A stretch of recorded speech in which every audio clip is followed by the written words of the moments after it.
Happy New Year. Just finished eating my toast. I guess not eating bread was not one of my New Year's resolutions, but it's okay. If you bake it yourself, then all bets are off. That's my view. Anyway, Happy New Year. About to jump into the ocean, New Year's Day. Polar bear plunge. People do it all over the world. Deb and I actually do it every day. When we can. We first heard about it from Wim Hof. They call him the Iceman. Is that what they call him, Deb? The Iceman? Yep. Yeah. He's crazy. But it just makes you realize just a little bit of crazy every day is good. It's good for the soul. Check it out. Anyway, I'm getting off track. Before I jump in, and most of you know this, but if you're new to following me, you may not know, Deb and I nicked an idea from my good friend Patrick Stewart, which is to get up in the morning and read, either on your own or we read together, something that you love, like making sure you have that quality time together at the beginning of the day, because the day ends up sort of just getting its own momentum, and before you know it, you haven't had that time. So we wake up, make a cup of tea, come back to bed, coffee for me, and then we read. So the latest book we read, which I'm going to recommend to you guys, and I think it's a great way to start the year, is the Dan Harris book, 10% Happier.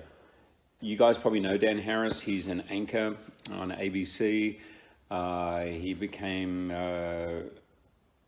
often known for being the guy who had a panic attack on live TV. And I'm telling you this because that's how he starts the book. And that was the beginning of his journey into mindfulness, meditation, and all these things, trying to work out why that happened and how he can avoid it. And it's hilarious. So often Deb and I will try to read something in the morning that is just sparks conversation or ideas, creativity, hopefulness, that kind of thing. But we have not read a book that fills all of that makes us laugh as much as this. So I highly recommend it.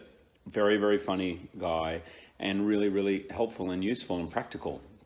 And the good thing is, I mean, we've been meditating for 25 years, but if you're skeptical at all, just know Dan Harris was the biggest skeptic of all about all of this, like a confirmed skeptic. So check it out, 10% Happier by Dan Harris. Happy New Year. You know, they say the holidays are a time for forgiveness. And if we're being honest, the two of us have a lot to be sorry for. Truce is not friendship. It's war. Ryan started it. Hugh Jackman here. No one likes you. He's just an evil person. Wow. Yeah. Hugh, forgive me for exposing you for the monster that you truly are. Yes, and to everyone but Ryan, please forgive me for even engaging with someone of his emotional maturity. You know what? Forgiveness sucks. Let's let the people pick a winner. Perfect. This holiday, when you shop at Sam's Club, you can side with me and not only affirm Ryan is the canned cranberry source of human beings, but you'll also contribute to the Laughing Man Foundation, which helps coffee farming communities around the world. Or you can side with me to send a message that, like mistletoe, Hugh just makes things awkward. And Sam's Club will help me support efforts to provide compassionate care to sick children through the Sick Kids Foundation. So I guess the holidays aren't about forgiveness after all.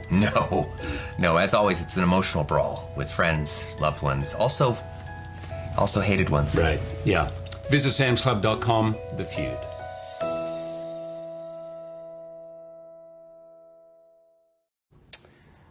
Okay. Today I want to recommend a type of training. I get asked all the time, like, how do you get into shape for Wolverine, what training? And I've been lucky that I've learned from some of the best. And my trainer, Beth Lewis, and my really good mate, an incredible doctor, Peter Attia, by the way, check out his podcast, The Drive, it's amazing. He and she have been recommending that I do Zone 2 training.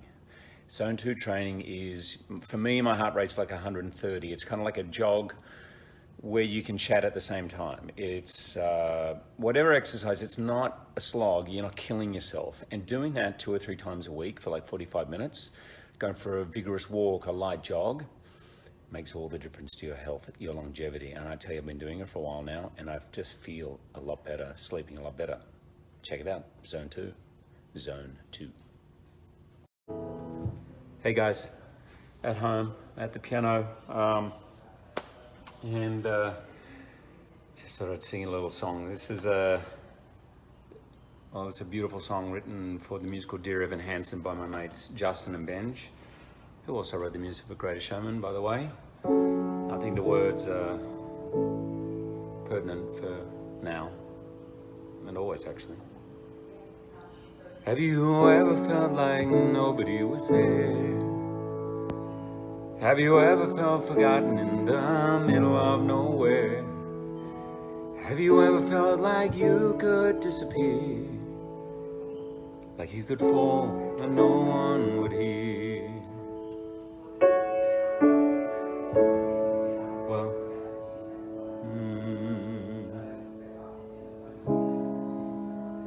that's wrong. Let that lonely feeling wash away. Maybe there's a reason to believe you'll be okay. 'Cause when you don't feel strong enough to stand, you can reach out your hand with social distancing. Metaphorically speaking, reach out your hand. And oh, someone will come running, and I know to take you home. That's it. 'Cause even when the dark comes crashing through, when you need a friend to carry you, and when you're broken on the ground, you will be found.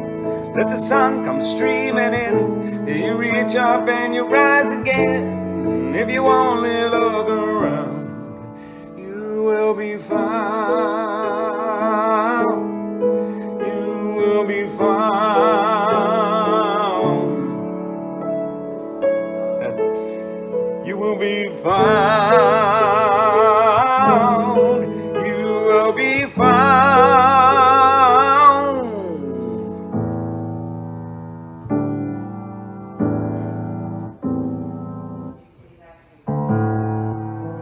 There it is. It's been a while since I played it. Love you all. So something I try to practice, Deb, too, is at the end of each year really think about all the things we're grateful for in our lives.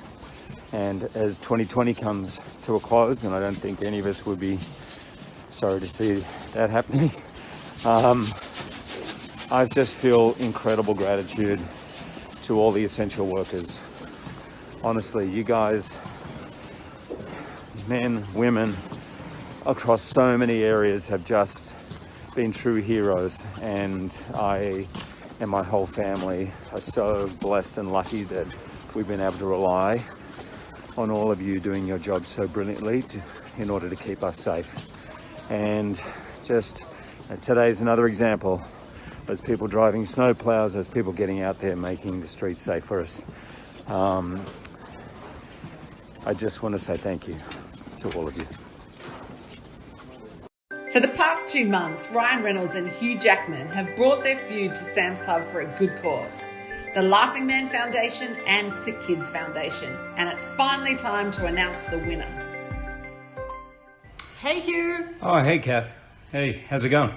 I'm calling with the results from the feud at Sam's Club, and you won! Oh, that is amazing news. Thank you so much, Kath. Oh my God. Honestly, it was an honor. Everyone at the Laughing Man Foundation is going to be so happy. Thank you. I wasn't officially going for the Australian, but I tell you, it's a pretty good outcome. Well, honestly, I'm so grateful. Did you tell Ryan yet? No, that's my next call. Kath, you've done enough. All right, I got this one. Oh, thank you. He's a handful, that one. Honestly, it will be my pleasure. Thanks, Hugh. See you. Bye, Kath. Bye. Hey, Hugh. You lost the Sam's Club thing. I won. Everyone hates you. Bye.